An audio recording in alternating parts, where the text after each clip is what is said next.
ஓம் ஸ்ரீ குருப்பியோ நமக. நன்றாக குருவாழ்க, குருவே துணை. பரபிரம்ம ருத்ரகாயத்ரி ஞானசரத்து நண்பர்களுக்கு வணக்கங்களும் வாழ்த்துக்களும் கூறி, இந்த பதிவு தனுசு லக்ன நண்பர்களுக்கு அர்த்தாஷ்டம சனியை பற்றி சொல்ல போகிறோம்.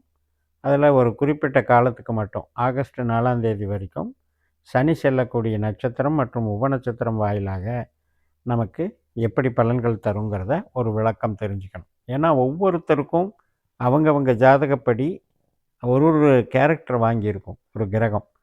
அப்போ நாம் ஒரே பலன்னு நம்ம ராசி பலனில் பார்த்துட்டு நம்பிட்டு இருக்கக்கூடாது. அதனால தான் நம்ம தனுசு லக்னத்துக்கு 4ஆம் இடத்தில் இருக்கக்கூடிய சனி தொழில் சார்ந்த விஷயங்களுக்கு நன்மைகளை தருவதாகவும், வேலை மற்றும் கட்டடம் கட்டுறது, ஒரு உற்பத்தி சார்ந்தது, ட்ரேடிங் சார்ந்தது, இது பொருள் சார்ந்த விஷயத்துக்கெல்லாம் நல்லா இருக்குங்கிறதுல பரவாயில்ல. ஆனால் இந்த நான் சொல்லக்கூடிய ஜூன் 21ஆம் தேதி வரைக்கும் சனியினுடைய நட்சத்திரத்திலும் புதனினுடைய உபநட்சத்திரத்திலும் செல்கிறார். அப்போ இந்த புதன் நமக்கு யார்? நம்ம ஜனன ஜாதகப்படி அவர் 6-10 தொடர்பு இருந்தால், 2-6-10 தொடர்பு இருந்தால் தொழிலில் ரொம்ப சிறப்பாக இருக்க போகுதுன்னு அர்த்தம். யாருக்கு? சனி திசாபுத்தியாந்தரம் நடக்கிறவங்களுக்கு. மற்றவங்க இதை பற்றி பார்க்க வேண்டியதில்லை.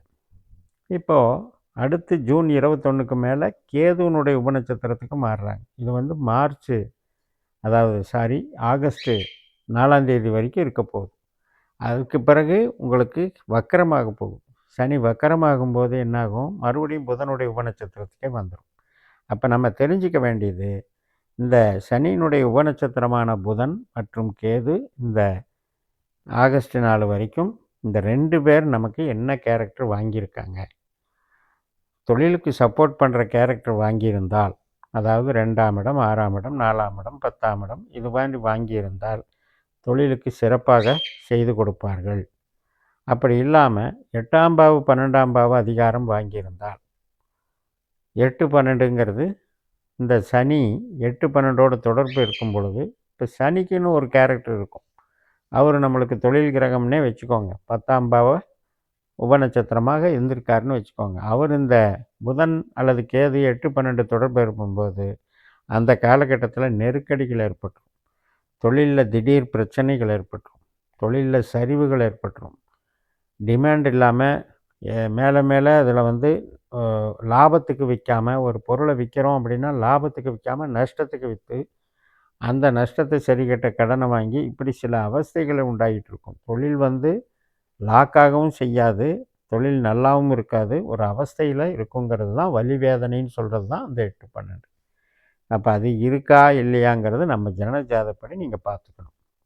பாஸ்கர அஸ்ட்ராலஜி சிஸ்டத்தில் உங்கள் ஜாதகத்தை கணிச்சிக்கோங்க. இந்த இப்போ 9 கிரகத்துலேயும் என்ன பாவம் செயல்படுதுங்கிறது உங்களுக்கு புரிய வந்துடும். அந்த மாதிரி பார்க்கும்போது உங்களுக்கு சனி திசை நடக்கும்போது, இப்போ நான் சொல்கிற இந்த ஜூன் 21 வரைக்கும் புதனுடைய உபநட்சத்திரத்தில் போகும்போது 8-12 தொடர்பில்லாத புதனாக இருந்தால் தொழிலுக்கும் உற்பத்தி சார்ந்த விஷயத்துக்கும் வீடு கட்டுறதுக்கும் பொருளாதார மேன்மைக்கும் நல்லது பண்ணுவார். அதே மாதிரி தான் அந்த ஜூன் 21க்கு பின்னால் ஆகஸ்ட் 4 வரைக்கும் கேதுனுடைய உபநட்சத்திரத்தில் போகும்போதும் இதே மாதிரி 8-12 தொடர்பு இல்லாமல் இருந்தால், மெயினாக 2-6-10 4 தொடர்பு இருந்தால் நல்லது பண்ணுவாங்க. ஒரு பொருளுக்கு நல்லது பண்ணுவாங்க. சரி, அப்படி இல்லாமல் 5ஆம் பாவம் 9ஆம் பாவ தொடர்பு இருந்தால் அது தொழிலை நடத்த விடாது. 5ங்கிறது என்ன? வேலையை தடுக்கிறது. 9ங்கிறது என்ன? தொழிலை தடுக்கிறது. அப்போ இந்த மாதிரி தடுக்கக்கூடிய புத்திகளாக இந்த புதனோ கேதுவோ நமக்கு இருந்திருந்தால் நமக்கு அது பிரச்சனையாகும். அப்போ நமக்கு தொழில் லாக் அவுட் ஆயிருங்கிறத புரிஞ்சுக்கணும். அப்போ அந்த 5-9 புத்திநாதர்களாக இந்த புதனோ கேதுவோ இருக்காங்களாங்கிறத நம்ம ஜனன ஜாதகத்தின்படி கணித்து நீங்கள் பார்த்துக்கணும்.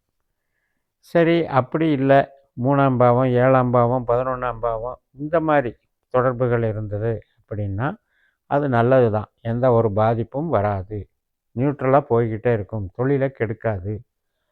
இப்போ நம்மளுடைய கேள்வி, தொழிலெலாம் நல்லா இருக்குது சார், எனக்கு இப்போ குழந்தை பிறக்கிறதுக்காக நம்ம பார்க்குறோம், அல்லது ஒரு திருமண விஷயத்துக்காக பார்க்குறோம் அப்படின்னா இந்த விஷயமெல்லாம் அகம் சார்ந்த பாவங்கள்.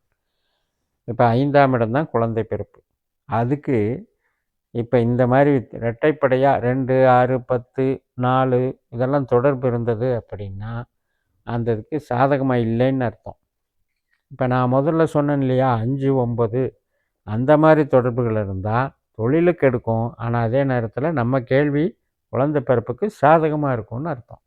இப்படி தான் நம்ம ஜனன ஜாதகத்தில் கிரகங்கள் ஒரு முக்கிய பொறுப்புகளை எடுத்துக்கிட்டு தங்களுடைய பங்களிப்பை சரி பண்ணி கொடுக்குது. நம்ம கேள்விகளுக்கான பதிலை தீர்மானமாக கொடுப்பினையாக கொடுக்குது. விதி கொடுப்பினைன்னு சொல்கிறது. இந்த விதி கொடுப்பினையை நமக்கு தீர்மானம் பண்ணி நல்லபடியாக பண்ணி கொடுக்கறதுனால நாம் இதை டெப்த்தாக தெரிஞ்சுக்கிட்டோம் அப்படின்னா நம்ம கேள்விகளுக்கு சிறப்பாக நமக்கு பதில் கிடைக்கும். அதை விட்டுட்டு நம்ம பொதுவாக 5ஆம் இடத்துல 4ஆம் இடத்துல இருக்குது, 10ஆம் இடத்தை பார்க்குது, தொழில் நல்லா இருக்குன்னு பொதுவாக எடுக்கிறதுனால தான் ஒரு சிலர் என்ன சொல்கிறாங்க, நல்லா இருக்குங்கிறாங்க. ஒரு சிலர் என்ன சொல்கிறாங்க, நல்லா இல்லை, இருந்ததை விட மோசமாக போயிடுச்சு, கஷ்ட நஷ்டம் ஆயிடுச்சு. இதுக்கெல்லாம் காரணம் என்னென்னா தனிப்பட்ட ஜாதகம் என்பதில் அந்த 8, 12 தொடர்பு வந்தால் அது சிரமம். அந்த 8, 12 தொடர்பை எப்படி தெரிஞ்சுக்கிறதுன்னா நம்ம ஜனன ஜாதகத்தை நம்ம பாஸ்கர அஸ்ட்ராலஜி திட்டத்தில் கணித்து எந்த பாவம் 8, 12 தொடர்புன்னு தெரிஞ்சுக்கிட்டா அந்த கிரகத்தினுடைய உபநட்சத்திரத்தில் எந்த கிரகம் போனாலும் அப்போ திசாதிபத்தி நடந்ததுன்னா அப்போ நல்லது நடக்காதுன்னு அர்த்தம்.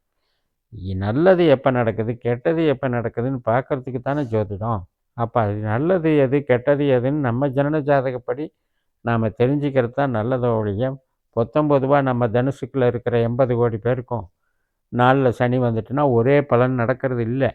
அது எப்படி அது லாஜிக்காக உங்களுக்கு சரியாக வராது. ஆனால் நாம் ராசி பலனை கேட்டுக்கிட்டு 4ல் வந்துருச்சு 10 பார்க்குது, தொழில் நல்லா இருக்கும்னு நினைக்கிறதோ அல்லது அர்த்தாஷ்டமி சனியில் நான் கஷ்டப்படுவேன்னு நினைக்கிறதோ தேவையே இல்லை. அர்த்தாஷ்டமி சனியில் இருக்கிற அத்தனை பேரும் கஷ்டப்பட போகிறது இல்லை. ஒவ்வொருத்தருக்கும் ஒவ்வொரு பாவ கொடுப்பினை இருக்கும். அந்த திசா புத்தி வழியாக அந்த கொடுப்பினை செயல்படும். அந்த கொடுப்பினை செயல்படும் பொழுது நம்ம கேள்விகளுக்கு அதனுடைய பதிலை நாமளே தெரிஞ்சு சாதக பாதகங்களை புரிஞ்சு நாம் ஜோதிடத்தை வழி நடத்தலாம். அது மாதிரி இப்போ நம்முடைய கேள்வி திருமணத்தை பற்றி அப்படின்னு வச்சுக்கோங்க. அப்போ நம்ம இந்த 5ஆம் பாவம் 9ஆம் பாவம் 7ஆம் பாவம் தொடர்பு இருந்தால் இதே திசா புத்தி திருமணத்தை நடத்தி வைக்கும். இப்போ 4ஆம் இடத்துல இருந்து நடத்துது அப்படின்னு புரிஞ்சுக்கோங்க.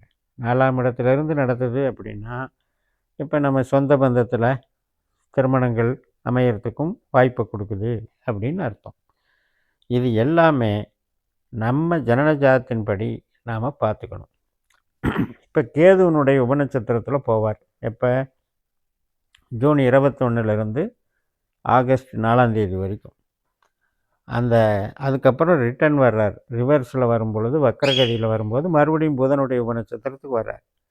அப்போ இந்த கேது நமக்கு 7ஆம் பாவம் 3ஆம் பாவம் 11ஆம் பாவம் தொடர்பு இருந்தால் திருமண காரியத்துக்கு அது சப்போர்ட் பண்ணுதுன்னு அர்த்தம். மாறாக 6, 12 தொடர்பு இருந்தால் சப்போர்ட் பண்ணலைன்னு அர்த்தம். இப்படி தான் நம்ம ஜோதிடத்தை அணுகணும்னு சொல்லி நிறைவு செய்கிறேன். இந்த சேனலை சப்ஸ்கிரைப் பண்ணி ஷேர் பண்ணுங்கள். உங்கள் தனிப்பட்ட ஜாதக பலாபலன்களை என்னுடைய வாட்ஸ்அப் நம்பரில் தொடர்பு கொண்டு பலன் பெறுங்கள். உங்களிடமிருந்து விடைபெறுகிறேன். உங்கள் ஜெயம்எஸ். நன்றி, வணக்கம்.